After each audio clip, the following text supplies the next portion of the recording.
Bonjour, regardez Tesla Geek. Ces derniers jours, chez Tesla, les infos ou rumeurs s'enchaînent, si bien que je les ai condensées dans cet épisode.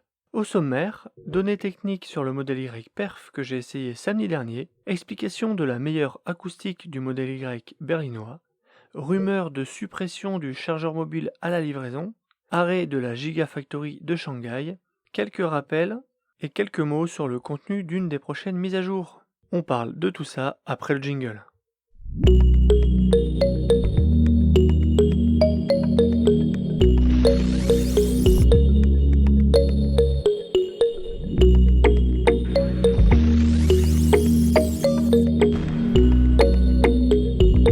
Samedi dernier, j'ai pu faire un bref essai du modèle Y Performance fabriqué à Berlin. Une présentation était organisée par Tesla Lille. Si vous ne l'avez pas déjà vu, la vidéo récap est dispo en fiche ainsi que mon essai. On y va? Il y a deux points importants que je n'ai pas abordés avec vous dans cette vidéo, la batterie et les moteurs. J'avais pourtant photographié le VIN du véhicule qui est imprimé sur le porte-carte.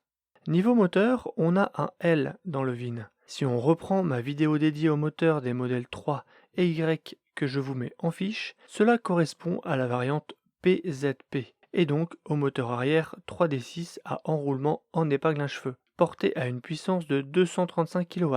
Si on ajoute les 158 kW du moteur avant, on obtient une puissance maximale cumulée de 534 chevaux. Niveau batterie, je n'ai pas vu la carte grise, mais toujours sur le porte-carte est inscrit batterie 43. D'après mes recherches, BT43 correspond à la batterie LG5L de 79 kWh environ, soit la même que celle qui équipe actuellement les modèles Y Long Range et Model 3 Long Range. Il ne s'agit donc pas de la batterie 82 kWh Panasonic 3L qui, elle, porterait le code BT42. Toujours lors de cet essai, j'ai eu la sensation d'une meilleure isolation phonique sur ce modèle. Comparé au souvenir de mon essai du modèle Y Long Range chinois, Tesla Adri sur Twitter nous apporte une explication grâce au démontage des panneaux de porte. Tesla a ajouté de la mousse dans ceux installés dans l'usine berlinoise, comme vous le voyez à l'image. MIG pour Made in Germany et MIC pour Made in China.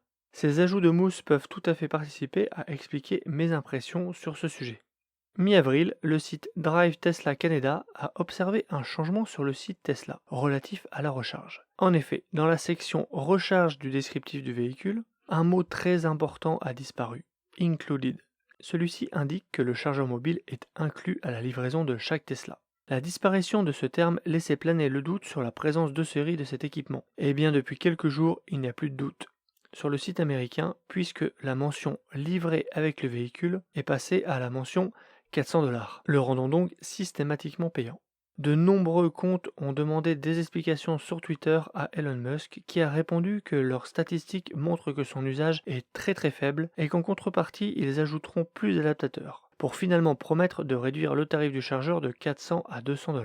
Il faut dire que le chargeur mobile avec l'adaptateur fourni aux États-Unis est bloqué à 1,3 kW, ce qui est ridiculement faible. Il doit donc être complété par des adaptateurs, si on veut avoir une puissance de charge correcte. En Europe, la situation est différente. Sur prise classique, il monte à 3 kW, et avec le bon adaptateur, il monte à 7 kW. J'ai donc beaucoup de doutes quant à sa faible utilisation en Europe. Tout le monde ne se charge pas exclusivement sur des bornes ou des superchargeurs. L'UMC, comme on l'appelle, est souvent le tout premier moyen de recharge qu'on utilise et reste souvent l'unique dispositif de recharge pour nos véhicules. Personnellement, je l'utilise beaucoup. Et en vacances, il s'avère très utile, voire même indispensable. Donc pour moi, ce chargeur mobile à la livraison, c'est vraiment indispensable. Sur le site français, le terme inclus n'est pas présent. J'ignore si cette suppression affectera aussi l'Europe, mais en tout cas, le chargeur mobile est actuellement en rupture de stock sur le site et le câble T2 n'a jamais été aussi peu cher. Cette décision pourrait simplement essayer de cacher une pénurie de ce composant ou tout simplement être un calcul purement économique. Faire des économies ou facturer un peu plus pour la même chose. Un peu comme Apple qui ne livre ni écouteurs ni chargeurs avec ses iPhones. Tesla n'en est pas à son coup d'essai, le réglage lombaire passager en a déjà fait les frais. Et plus récemment, un capteur secondaire au niveau de la direction a aussi été supprimé. Apparemment, d'autres marques, notamment Hyundai, ne livreraient pas de chargeur mobile avec ces voitures. Donnez-moi votre avis en commentaire. Avez-vous déjà utilisé votre chargeur mobile et que pensez-vous de ce retrait?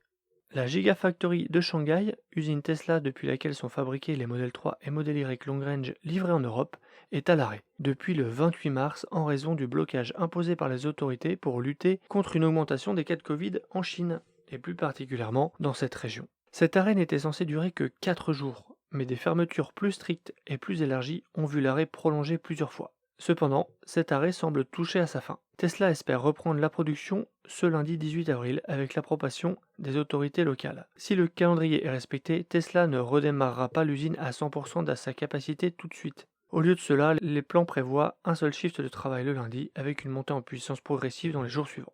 Même avec le redémarrage de la production, ils seront toujours gênés par des problèmes de chaîne d'approvisionnement car nombre de leurs fournisseurs ont également fermé et reprendront également leur activité dans les jours ou les semaines à venir. Avec une cadence de 2000 voitures par jour, ce sont près de 40 000 voitures qui n'auront pas été produites, avec certainement des décalages de livraison à prévoir et un impact sur les résultats du trimestre.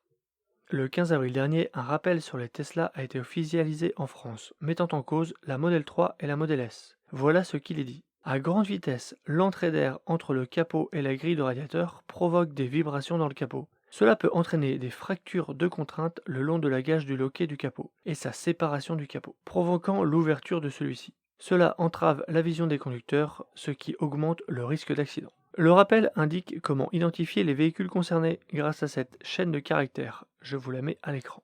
Il s'agit de chiffres à comparer avec le contenu de la case K de la carte grise. Ce rappel n'est pas nouveau, en fait il date de fin décembre 2021 et ne concerne que les Model S et pas les Model 3. D'ailleurs, la chaîne de caractères d'identification correspond à la Model S et non à la Model 3 d'après mes recherches. Il est préventif. Tesla avait indiqué ne pas avoir été mis au courant d'un incident de la sorte. Quand on rentre dans les détails, on comprend mieux pourquoi. Le verrou secondaire du capot pourrait dans certains cas être mal monté, causant un défaut de fonctionnement, dans le cas où le verrou principal venait lui aussi à dysfonctionner. Autre rappel, celui de 128 000 Tesla Model 3, dont 95 000 fabriqués en Chine. Un défaut de fabrication d'un composant de la batterie a été observé, risquant d'occasionner des problèmes du système de freinage. Évidemment, parler de problème de freinage fait tout de suite penser à une voiture folle, inarrêtable, donc les journaux illustrent ça par une voiture dans la vitrine d'un magasin, et fait penser à l'histoire du taxi parisien. Mais si on regarde de plus près, les voitures visées par le rappel en Chine présentent un petit défaut de fabrication d'un composant au niveau de l'inverseur, qui permet de régler le courant alimentant la batterie et le moteur électrique. Dans des cas extrêmes, cela augmente le risque d'accident et peut constituer un danger. Quel lien peut-il y avoir entre la batterie, un inverseur et le système de freinage? En fait, si le problème se produit, c'est le freinage régénératif qui sera inopérant, et effectivement, ça peut surprendre. Et si on ne tient pas ces distances de sécurité, on peut rentrer dans le véhicule de devant. Mais le système classique de freinage, lui, continue de fonctionner, ce qui devrait empêcher d'en arriver à la situation illustrant l'article. Au risque de passer pour un fanboy qui défend sa marque préférée, il m'est paru nécessaire de donner des détails sur ces deux rappels. La presse a pris l'habitude de sauter sur ces news pour en faire des unes, avec des titres putaclic et des images hors contexte. Quand les choses ne font pas, il faut le dire, mais sans exagérer outre mesure. Ces problèmes restent néanmoins des points qu'il faut régler. Enfin, dernier sujet, la mise à jour 2022-12.1 qui arrive et qui va résoudre l'un des principaux défauts d'ergonomie de la V11 en permettant de personnaliser la barre du bas avec des fonctionnalités liées au chauffage. Comme vous le voyez à l'écran, avec cette Model S Refresh, on peut ajouter le contrôle des sièges chauffants, du dégivrage ou du volant chauffant en bas dans la barre. J'ai hâte de voir ça car vraiment ça me manquait par rapport au siège chauffant.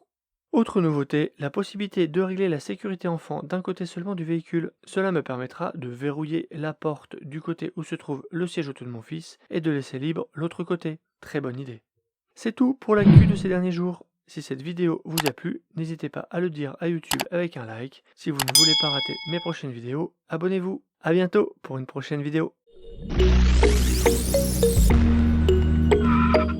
Si tu as aimé cette vidéo ou que tu veux soutenir la chaîne, mets un like. Tu peux t'abonner pour recevoir les notifications de mes prochaines vidéos et aider la chaîne à être mieux référencée. N'hésite pas à donner ton avis en commentaire. A bientôt!